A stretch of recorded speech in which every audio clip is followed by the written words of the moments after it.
The anti-Semites, on the other hand, have the right to play. They even like to play with discourse for, by giving ridiculous reasons, they discredit their seriousness of their interlocutors. They delight in the acting in bad faith, since they seek not to persuade by sound argument, but to intimidate and disconcert. If you press them too closely, they will abruptly fall silent, loftily indicating by some phrase that the time for argument is past.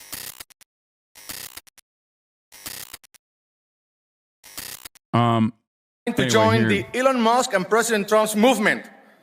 My heart goes out to all of you. Yo, this shit ain't cute, man. It's not.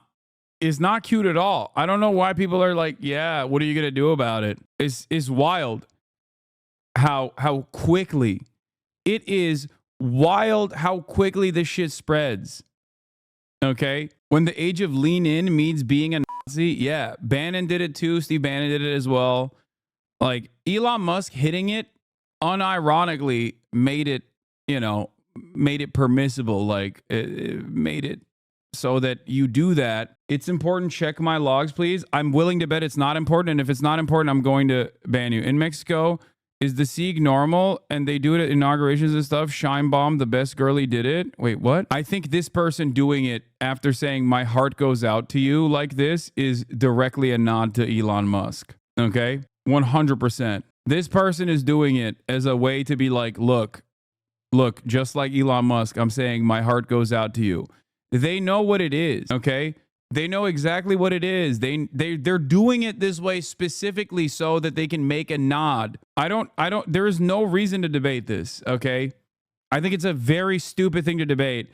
And these guys love it when we debate it because they're like, look at how fucking stupid they are. Yeah, of course we're hitting the Sig Heil. And the dummies on the left side are going back and forth on whether or not it's actually a Sig Heil. Dude, why do you think he said, my heart goes out to you and then hit it? Only in honores a la bandera. This is not the same thing, by the way. Yeah, this is the Jean-Paul Sartre quote. Never believe that anti-Semites are completely unaware of the absurdity of their replies. They know that their remarks are frivolous, open to challenge, but they are amusing themselves.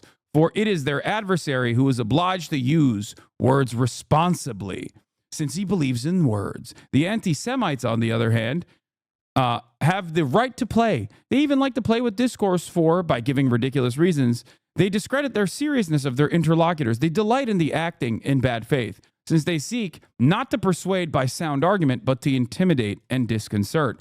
If you press them too closely, they will abruptly fall silent, loftily indicating by some phrase that the time for argument is past. This is obviously the case for anti-Semites. It's the similar thing that happens all the time with debate lords in general as well, where these guys are nihilistic. If you're nihilistic, you're overpowered in the field of debate, okay? Someone who actually cares about the issues that he speaks on is a fucking loser, because they can get emotional. They actually care about the issues that they're talking about. You, on the other hand, can be out of touch. You, on the other hand, can turn around and just, argue from any side of an issue when you see fit. You can lie. You can obfuscate the truth. It has no meaning for you. The very fact that you are now entertaining this conversation means that the other side has won, okay? And that's precisely what's going on with all these people that are doing the subtle nod to the Sig Heil. A normal person would be trying to not look like if they weren't and everyone was calling them, but they keep Sig Heiling. It's intentional. Exactly. Like a lot of these people, including Asmongold's chat as well, it's just like, the online right, personally do this kind of thing because it's fun for them, because it's a what are you going to do about it moment, okay? That's all it is. That's all this is. And in that process, when they keep pushing it over and over and over again, okay, and you find yourself in this weird moment where you're just like going back and forth with a dude who like thinks it's okay to do this kind of thing and doesn't really care about it. Whether they are an ideologically committed or not, it doesn't fucking matter. They're doing it specifically to be like, I don't care about this. I'm going to do it. I'm going to do it just so you get pissed off. Some people do it because they obviously are ideologically committed to the project. Other people do it specifically because they want to be like, you off, didn't I? Aren't you triggered? Aren't you destroyed? Here's my epic troll. That's it. That's all this is. Okay? That's all this is. That's all that's happening right now. Yeah. In many ways, it's just like the most annoying person in your group of friends when you were growing up. Okay? It's basically that. Do you understand? It's like the I'm not hitting you. Why are you hitting yourself over and over again? Or it's the I'm not touching you. I'm just in your face. What are you going to do about it? That's what this is. Except the playground bullies have virtually all the power. The other people here, we exhibited a similar tendency from liberals when they were talking about how the Houthis going to learn today during Operation Save Amazon Prime, Operation Prosperity Guardian, the $1 billion money sink that blew up Sana'a and numerous other parts of Yemen that amounted to basically nothing. The only thing that actually stopped the Houthis from overtaking boats and implementing a blockade was the ceasefire, right? We wasted $1 billion. In that process, what did liberals do? They said, American military is hard-dicked. It's mighty. It's powerful. It's awesome. And we will dominate you. We will dominate you peasants, okay? Now, if you're a random-ass dude, okay, upper-middle-class dude living in America, why do you care if the American military is dominating some of the poorest people on the planet, okay? Who, with the very limited resources that they have, are trying to make an impact in the positive direction, okay? Why? It's because you're powerless.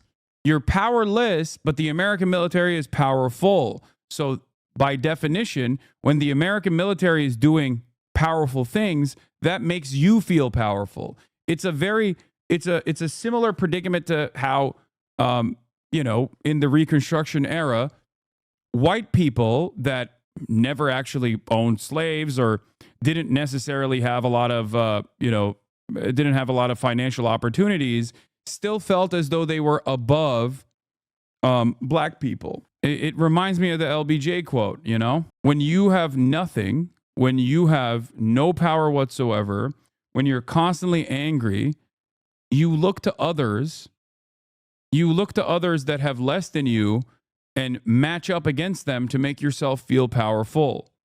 Okay? And that's precisely what these guys are doing as well. The people that take a lot of joy out of all of the things that Trump engages in.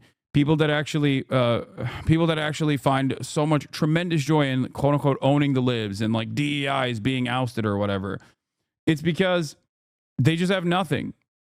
They have nothing, and they feel like their resentment is being expressed by Donald Trump.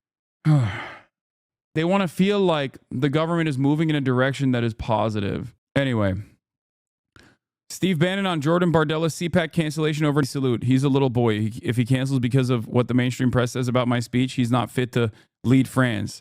Yes. After Steve Bannon hit the salute, Jordan Bardella canceled his speech, his CPAC appearance. Okay. Back up.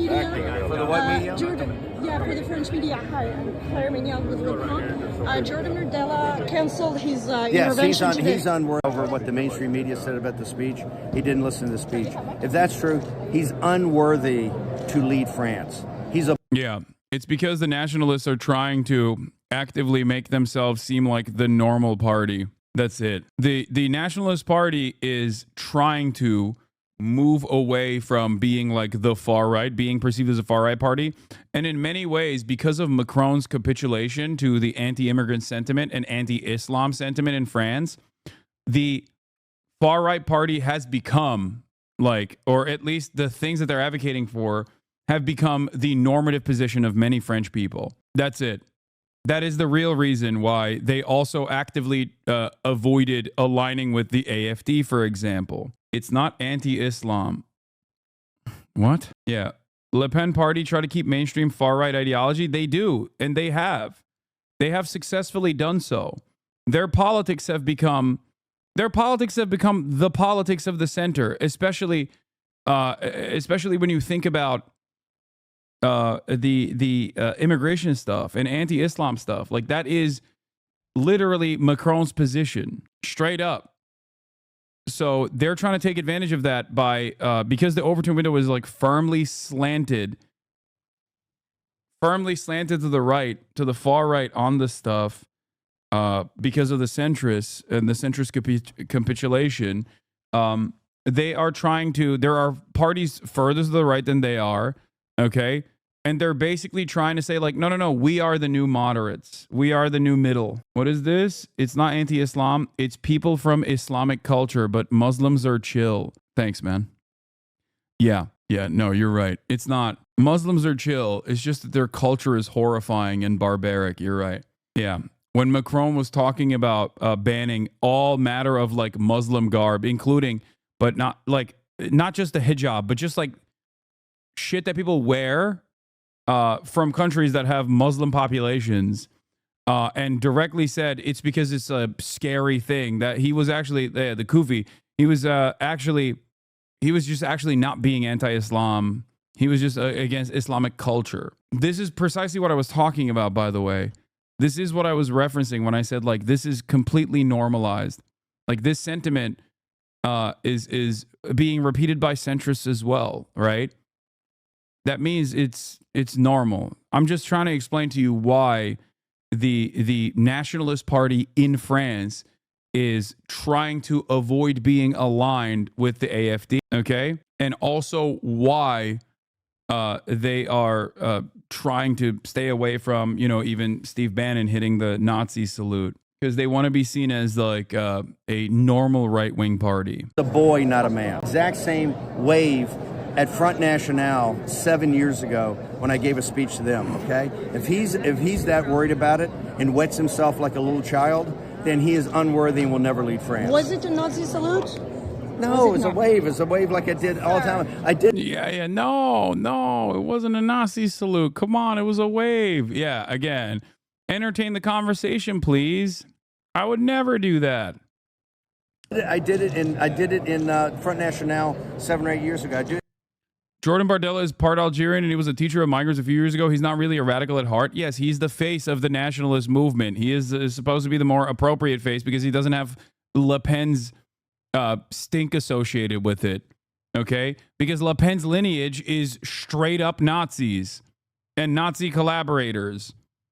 So he is supposed to be the younger face of the party because the party, despite retaining a lot of the nationalist and pro-Nazi attitudes that they have, are actively trying to redefine themselves and promote themselves as though they are simply reasonable nationalists. Like, what? We just want to protect France. Okay? That's it. Like, Bardella is, well, what? He's the TikTok guy, isn't he? He's like the young TikTok version. And he's just the face of the party. Just like I would suspect that in the AFD, the face of the party being a blonde lesbian woman with a Sri Lankan wife that she claims is just simply a roommate, is not the actual representative of the party and its feelings. The representative of the party and the true feelings are captured by that neo-Nazi historian guy. Okay, Hucka. That's the real face of the AFD. Okay, but the fake, forward-presenting face of the AFD in Germany is, a seemingly more moderate person, even though she's not really moderate at all. Thugs from Islamic culture aren't Muslim. That's what I mean. Islam promotes peace and respect. Thugs from Islamic culture aren't Muslim. That's what I mean. What are you talking about, dude? What do you mean thugs from Islamic culture? What are you saying? The Muslim roadmans. At the end of all my speeches to thank the crowd. Okay, thank you. Thank you, sir. But no, I want to be quoted. He's a little boy, not a man, and only men or women of... Yeah, only men and women will be brave enough to be able to hit the Nazi salute. I think this is a long shot, but have you ever considered inviting...